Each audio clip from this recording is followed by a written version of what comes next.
आज हम बात करेंगे एटॉमिक स्ट्रक्चर के बारे में। एटॉमिक स्ट्रक्चर के बारे में बात करने जा रहे हैं। एटॉमिक स्ट्रक्चर पांचवा चैप्टर एटॉमिक स्ट्रक्चर के बारे में बात करने जा रहे हैं। सब एटॉमिक पार्टिकल एटॉमिक स्ट्रक्चर के बारे में बात करने जा रहे हैं, ठीक है ना। एटॉमिक स्ट्रक्चर के बारे में बात करने जा रहे हैं। पांचवा चैप्टर है, जैसे कि नाम से जाहिर है। इसमें हम एटम के स्ट्रक्चर के बारे में बात करेंगे, ठीक है ना। सारे के सारे बोहर्स मॉडल, ये वो पर सारे के सारे मॉडल वगैरह इधर आ जाएंगे। एटम्स की दरियाफ्त कैसे हुई, एटम किन किन चीज़ों से मिलकर बना है, एटम कहाँ कहाँ पाया जाता है, ये वो पर सारी बातें हम इसी चैप्टर में करेंगे, ठीक है ना। सबसे पहली बात तो ये है, हम यहाँ पर बताने जा रहे हैं आपको कि यहाँ पर सबसे पहले तो न्यूक्लियस बनाते हैं। यानी कि पहले ज़माने में क्या था कि जो उनका एटम है ना, वो एक, यानी कि फॉर एग्जांपल दरवाज़ा एक डेमोक्रिटस साइंटिस्ट आया था पहले ज़माने में। डेमोक्रिटस साइंटिस्ट ने कहा था कि हर चीज़ जो इस दुनिया में पाई जाती है, हर चीज़ एटम से मिलकर बनी हुई है। दुनिया में जितनी भी चीज़ें पाई जाती हैं वो सारी की सारी चीज़ें जो उनसी हैं वो एटम से मिलकर बनी हुई हैं, ठीक है ना। समझ आ गई आपको। अब फॉर एग्ज़ाम्पल दरवाज़ा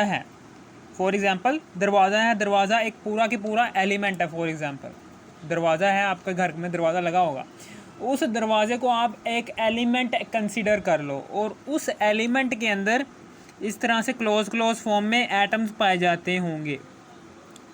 जो उस, आपको पता है कि एलिमेंट क्या होते हैं।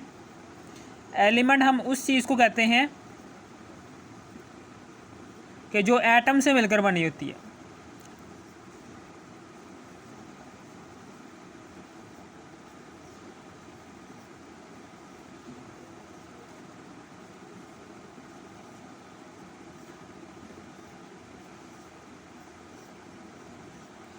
ठीक है ना। फॉर एग्जांपल दरवाज़ा है, डोर है, वो सारा का सारा एलिमेंट लगा लो। डोर जो उनसे है उसको आप एलिमेंट समझ लो, ठीक है ना। और एलिमेंट की तारीफ आपने 9th क्लास में पढ़ी है कि एटम्स मिलकर एलिमेंट बनाते हैं। उस डोर एलिमेंट के अंदर इस तरह से एटम्स आपस में जुड़े हुए हैं। ये सारे के सारे क्या हैं, इन सारों के सारों को कहेंगे हम, ये क्या है, ये एटम है। ये सारे के सारे क्या हैं, ये एटम है, ठीक है ना। और एटम क्या है, सबसे पहले जो उनसे पहले लोग आए थे, पहले लोगों ने कहा था कि atom is a indivisible particle. ये एक ऐसा पार्टिकल है कि जो इंडिविजिबल पार्टिकल है, यानी कि पहले ज़माने में इंडिविजिबल पार्टिकल है, यानी कि इसको आप इंडिविजिबल पार्टिकल है, यानी कि इसको आप डिवाइड नहीं कर सकते। एटम एक ऐसा पार्टिकल है कि जिसको आप डिवाइड नहीं कर सकते। लेकिन फिर बाद में अब के दौर के जो उनसे साइंटिस्ट हैं, उन्होंने तजर्बात किए, उन्होंने बताया कि भाई एटम जो उनसे है वो एक ऐसा पार्टिकल है जिसे आप डिवाइड कर सकते हैं मज़ीद पार्टिकल्स में। पहले ज़माने में के लोग क्या कहते थे, फॉर एग्ज़ाम्पल ये रोड है, ये लोहे की बनी हुई एक रोड है, ठीक है ना। इसको यहाँ से काटेंगे तो ये इतना बन जाएगा, फिर इसको दरमियान से मज़ीद काटेंगे तो इतना बन जाएगा, फिर इसको फिर दरमियान से काटेंगे तो इतना बन जाएगा, फिर इसको दरमियान से काटेंगे तो इतना बन जाएगा, फिर इसको दरमियान से काटेंगे तो इतना बन जाएगा, फिर इसको दरमियान से काटेंगे तो इतना बन जाएगा, फिर इसको दरमियान से काटेंगे तो इतना बन जाएगा, फिर इसको दरमियान से काटेंगे तो इतना, फिर दरमियान से काटेंगे तो इतना, फिर दरमियान से काटेंगे तो बिल्कुल छोटा, फिर और दरमियान से काटेंगे तो इतना। यानी कि एटम एक ऐसा पार्टिकल है, पहले ज़माने के लोग कहते हैं कि एटम एक ऐसा पार्टिकल है कि जब हम लोहे की रोड को दरमियान से काटते जाएंगे, एक वक्त ऐसा आएगा कि लोहे की रोड को मज़ीद हाफ वे ऑफ मैनर में काटना नामुमकिन हो जाएगा। उस स्टेज पर जब आप आ जाएंगे ना, उस स्टेज में जो सा पार्टिकल आपको नज़र आएगा वो पार्टिकल एटम नाम दे दिया जाएगा। अब इस पार्टिकल को जब आप इलेक्ट्रॉन माइक्रोस्कोप के ज़रिए से देखते हैं ना, तो वो ऐसा दिखता है। इस पार्टिकल को जब आप इलेक्ट्रॉन माइक्रोस्कोप से देखते हैं, इस पार्टिकल को जब आप इलेक्ट्रॉन माइक्रोस्कोप से देखते हैं इस तरह करके,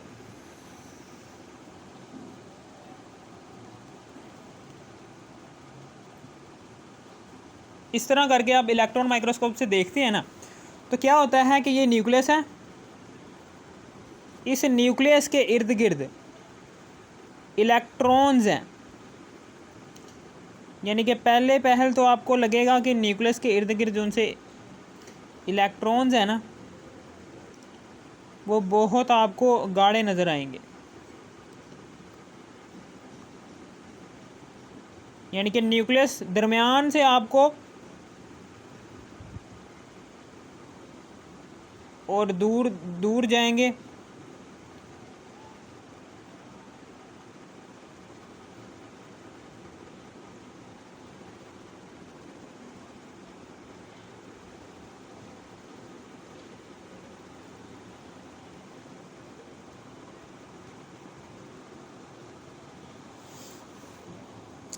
यानी कि इलेक्ट्रॉन माइक्रोस्कोप से देखोगे ना, तो यहाँ पर दरमियान में इलेक्ट्रॉन माइक्रोस्कोप से जब आप देखोगे तो इस एटम के बिल्कुल दरमियान में आपको एक गाढ़ा सा सर्कल सा नज़र आएगा, गाढ़ा सा सर्कल सा नज़र आएगा। वो क्या जाहिर कर रहा होगा? वो न्यूक्लियस को जाहिर कर रहा होगा। गाढ़ा सा जो सी नज़र आ रही होगी ना चीज़, वो न्यूक्लियस होगी। और न्यूक्लियस के इर्द गिर्द आपको गाढ़े से बादल, यानी कि डार्क से बादल नज़र आएंगे। वो बादल क्या होंगे? शेल होंगे। उन शेल्स के अंदर इलेक्ट्रॉन्स ट्रैवल कर रहे होंगे। और मज़ीद दूर चले जाओगे तो मज़ीद दूर जो उनसे होंगे वो शेल्स होंगे और ज़्यादा। वो चूँकि शेल्स बड़े बड़े हैं, इसलिए वहाँ पर इलेक्ट्रॉन्स के दरमियान फासला ज़्यादा होगा, ठीक है ना। इसलिए यहाँ पर आपको, यानी कि ये आपको क्या नज़र आ रहा होगा? ये ब्लिंक सा, यानी कि ऐसा धुंधला सा नज़र आ रहा होगा। ये डार्क इसलिए नज़र आ रहा है क्योंकि यहाँ पर शेल का साइज़ छोटा है। शेल का साइज़ छोटा होने की वजह से इलेक्ट्रॉन्स जो उनसे इसके अंदर रिवॉल्व कर रहे हैं उनके दरमियान फासला कम है, जिसकी वजह से आपको ये न्यूक्लियस के इर्द गिर्द जो उनसे शेल्स में इलेक्ट्रॉन्स होंगे वो डार्क नज़र आ रहे होंगे। और जब मज़ीद एटम के इस तरफ देखोगे तो इस तरफ क्या होगा? आपको ब्लिंक सा, यानी कि धुंधला सा नज़र आ रहा होगा। क्यों नज़र आ रहा होगा? क्योंकि वहाँ पर शेल हैं, बड़े शेल हैं और इलेक्ट्रॉन्स के दरमियान फासला ज़्यादा है, जिसकी वजह से यहाँ पर धुंधलाहट नसी नज़र आ रही होगी, ठीक है ना। समझ आ गई आपको? ये है, ठीक है ना। अब हम उसके बाद क्या करने जा रहे हैं? अब हमें पता है कि यहाँ पर इसके दरमियान में न्यूक्लियस है।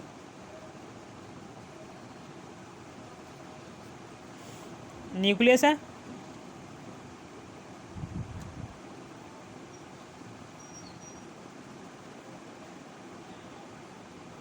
ये न्यूक्लियस है। यहाँ पर इलेक्ट्रॉन है, इधर भी इस शेल में भी इलेक्ट्रॉन है, इस शेल में भी इलेक्ट्रॉन, ठीक है ना। एटम के अंदर, ठीक है ना, एटम के अंदर मज़ीद पार्टिकल्स होते हैं, जिन्हें हम कौन से पार्टिकल्स होते हैं? इलेक्ट्रॉन। इन्हें हम कहते हैं जी, ये क्या है? इलेक्ट्रॉन है। ये क्या है? ये न्यूट्रॉन है। और ये क्या है? न्यूट्रॉन है। और ये क्या है? इसे हम प्रोटॉन कह देंगे, ठीक है ना। ये सब एटॉमिक पार्टिकल्स हैं, ये, ठीक है ना। ये सब एटॉमिक पार्टिकल हैं, ठीक है ना। सब एटॉमिक पार्टिकल हैं। यानी कि अब जब आप एटम को मज़ीद डिवाइड करना चाहें तो इस एटम को इसके अपने सब एटॉमिक पार्टिकल्स में डिवाइड कर सकते हैं। इन सब एटॉमिक पार्टिकल्स के अलावा भी मज़ीद पार्टिकल पाए जाते हैं। Protium, deuterium, anti neutrino, anti neutrino, protium, deuterium, पता नहीं क्या क्या पाया जाता है, मुझे नाम नहीं याद आ रहे, ठीक है ना। वैसे इनके अलावा, सब एटॉमिक पार्टिकल्स के अलावा भी एटम के न्यूक्लियस के अंदर मज़ीद पार्टिकल्स पाए जाते हैं, ठीक है ना। समझ आ गई? ये था थोड़ा सा इसके बारे में स्ट्रक्चर। यानी कि एटम को पहले ज़माने में लोग आए थे, उन्होंने कहा था कि जो सा एटम है वो एक इंडिविजुअल पार्टिकल है, ठीक है ना, जिसे हम मज़ीद डिवाइड नहीं कर सकते। यानी कि एक लोहे की रोड लो, उसको बार बार दरमियान से काटी जाओ। एक वक्त ऐसा आएगा कि वो लोहे की रोड मज़ीद डिवाइड नहीं होगी। उस पार्टिकल को कहेंगे, एटम का नाम दे देंगे। और उस एटम को हम मज़ीद डिवाइड नहीं कर सकते, इसलिए उसको हमने नाम दे दिया एटम, हम कहेंगे ये लोहे की रोड का एक छोटा सा पार्टिकल है एटम। इस एटम से मिलकर ये सारी की सारी रोड बनी हुई है, ठीक है ना। अब उसके बाद जब साइंस ने मज़ीद तरक्की की तो फिर इलेक्ट्रॉन माइक्रोस्कोप है। इलेक्ट्रॉन माइक्रोस्कोप से हमें पता चला कि एटम के अंदर मज़ीद पार्टिकल्स भी पाए जाते हैं, इलेक्ट्रॉन, प्रोटॉन और न्यूट्रॉन, और ये सब एटॉमिक पार्टिकल्स नाम दे दिया इनको। और सब एटॉमिक पार्टिकल्स के अलावा भी मज़ीद पार्टिकल न्यूक्लियस के अंदर पाई जाती है, protium, deuterium, anti neutrino, neutrino, और ये भी चीज़ें कंसिस्ट करती हैं इस न्यूक्लियस के अंदर, ठीक है ना। समझ आ गई आपको, इस न्यूक्लियस के अंदर ये चीज़ें भी कंसिस्ट कर रही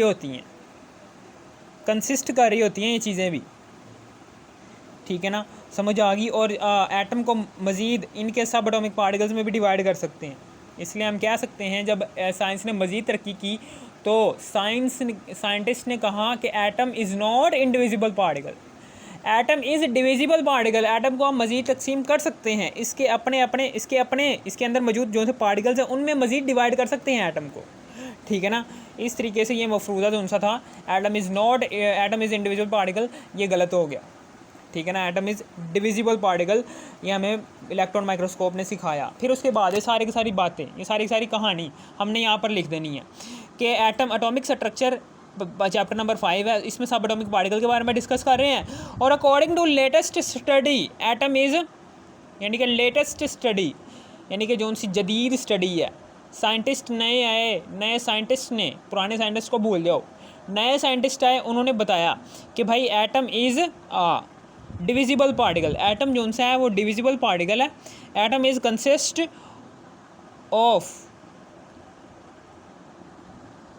सब एटॉमिक पार्टिकल्स, 3 सब एटॉमिक पार्टिकल से कंसिस्ट, 3 सब एटॉमिक पार्टिकल से मिलकर एक एटम का बना हुआ है। एक है जी इलेक्ट्रॉन, एक है जी प्रोटॉन और एक है जी न्यूट्रॉन। इलेक्ट्रॉन पर नेगेटिव चार्ज होता है, प्रोटॉन पर पॉजिटिव चार्ज होता है और न्यूट्रॉन क्या होता है, न्यूट्रल होता है, ठीक है ना।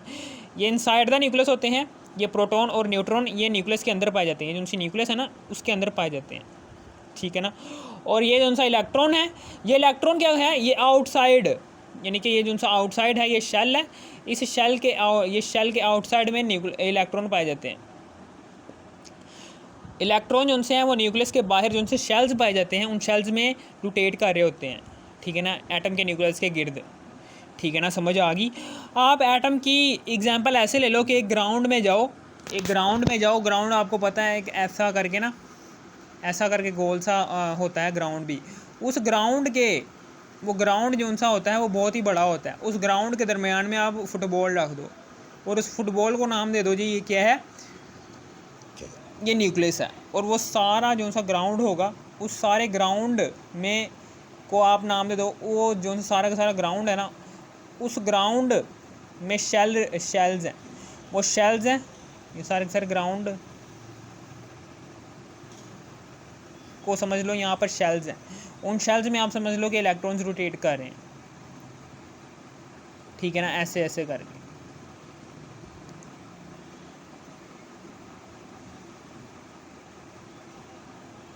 इस तरह करके ना इलेक्ट्रॉन रोटेट कर रहे हैं। ग्राउंड की एग्जांपल से समझा रहा हूँ आपको एटम क्या होता क्या, ठीक है ना।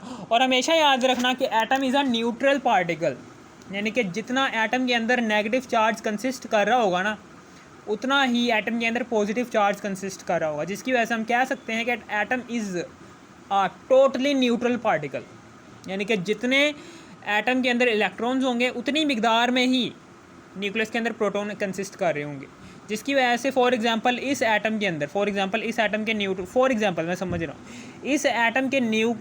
के शेल्स में जो उनसे इलेक्ट्रॉन्स की तादाद है जी, इस एटम के शेल्स के अंदर वो है जी 12 इलेक्ट्रॉन कंसिस्ट कर रहे हैं इस शेल के अंदर, ठीक है ना।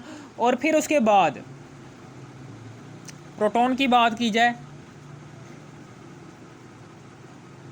वो भी 12 होंगे, ठीक है ना, समझ आ गई। यानी कि न्यूक्लियस के अंदर जिनसे प्रोटॉन होंगे वो भी 12 ही होंगे, जिसकी वजह से क्या होगा, जब 12 ये नेगेटिव वाला 12 और ये प्लस पॉजिटिव वाला 12, यानी कि ये 12 कौन सा है जो उनसे न्यूक्लियस के अंदर प्रोटॉन कंसिस्ट कर रहे हैं, 12 वो वाला। और ये नेगेटिव 12 कौन सा है जो शेल्स के अंदर इलेक्ट्रॉन्स कंसिस्ट कर रहे हैं, 12 वो। ये पॉजिटिव 12 नेगेटिव 12 को कैंसिल कर देगा और हमारे पास आंसर क्या आ जाएगा 0, यानी कि atom is totally neutral particle. अगर आपको इस वीडियो की ज़रा से भी समझ आए, थोड़ी सी भी समझ आए, इस वीडियो को लाइक और सब्सक्राइब और शेयर भी कर देना। Thanks for watching me.